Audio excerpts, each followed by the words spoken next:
Present by Ravi studio Ambikapur.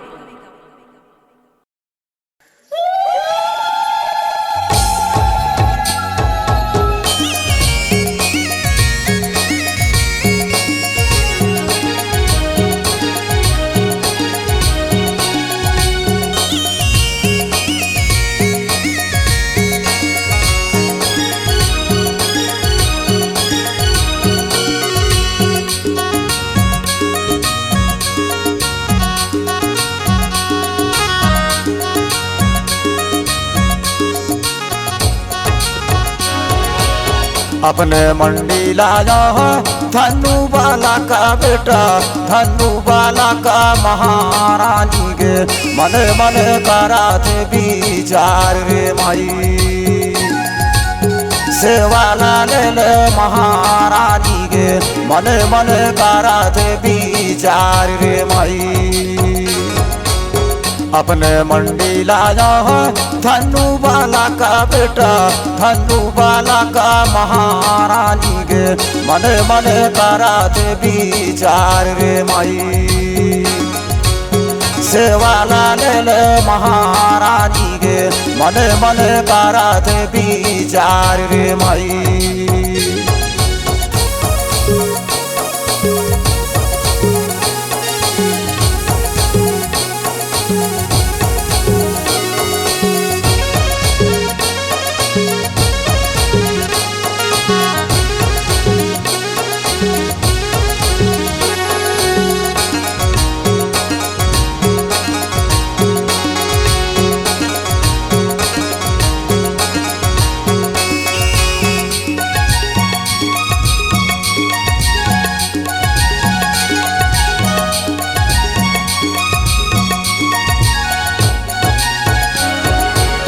चैते चंद्रमा दिस अकाशी का जोन देवी, अकाशी का जोन महारानी गे नई हवे गाहूँ जवान बीजरे माई।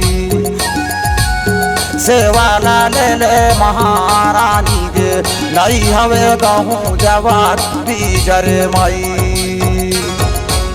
चैते चंद्रमा दिस अकाशी का जोन देवी, अकाशी का जोन महारानी गे नई हवे गाहूँ जवान बीजरे माई।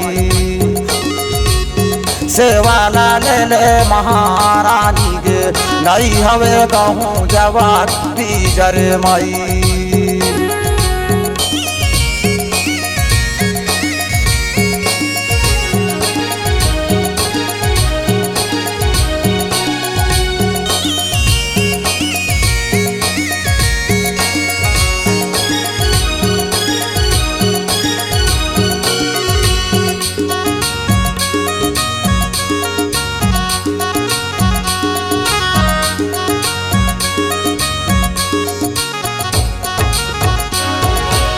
मोर जागे नैये देवी गहूँ जवा बीजा दाई, गहूँ जवा बीजा महारानी गे चलात सीताला गुड़ी धाम रे माई। सेवाला ले ले महारानी गे चलात सीताला गुड़ी धाम रे माई। मोर जागे नैये देवी गहूँ जवा बीजा दाई, गहूँ जवा बीजा महारानी गे चलात सीताला गुड़ी धाम रे माई। सेवाला ले ले महारानी गे चलात सीताला गुड़ी धाम रे माई।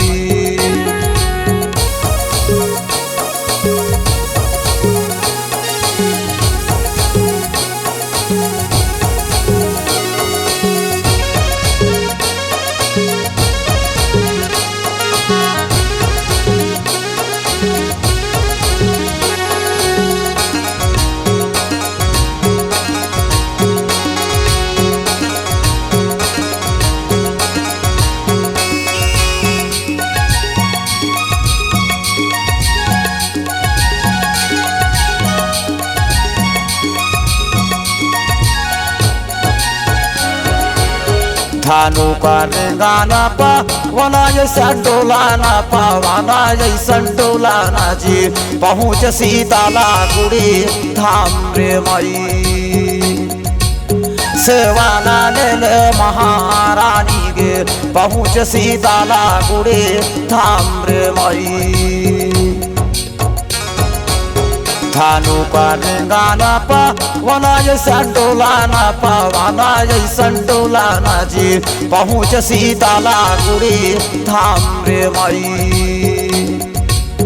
सेवाना ले ले महारानी गे पहुँच सीताला गुड़ी धाम रे मई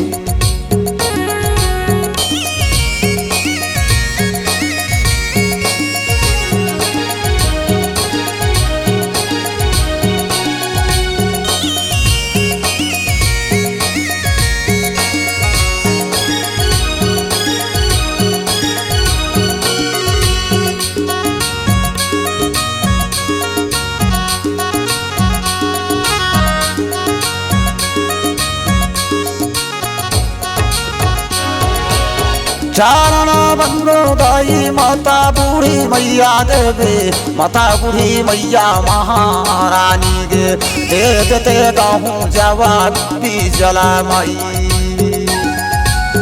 सेवाना ले ले महारानी गे दे देते गाहूँ जवाब भी जला मई चारण बंदो दाई माता बूढ़ी मैया देवे माता बूढ़ी मैया महारानी गे दे देते गाहूँ जवाब भी जला मई सेवाना ले ले महारानी गे दे देते गाहूँ जवाब भी जला मई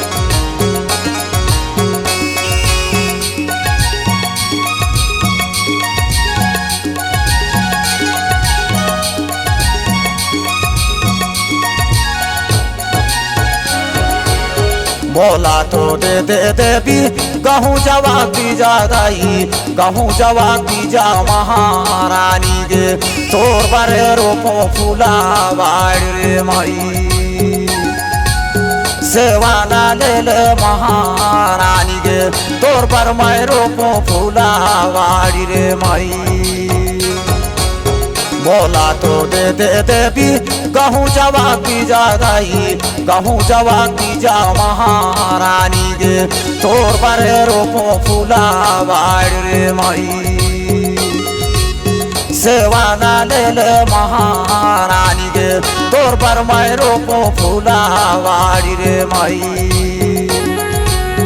अपने मंडी लाया है धनु बाला का बेटा धनु बाला का महारानी गे मने मने करा थे विचार रे मई सेवाला ले ले महारानी गे मने मने करा थे विचार रे मई सेवाला ले ले महारानी गे मने मने करा दे विचार रे मई सेवाला ले ले महारानी गे मने मने करा दे विचार रे मई।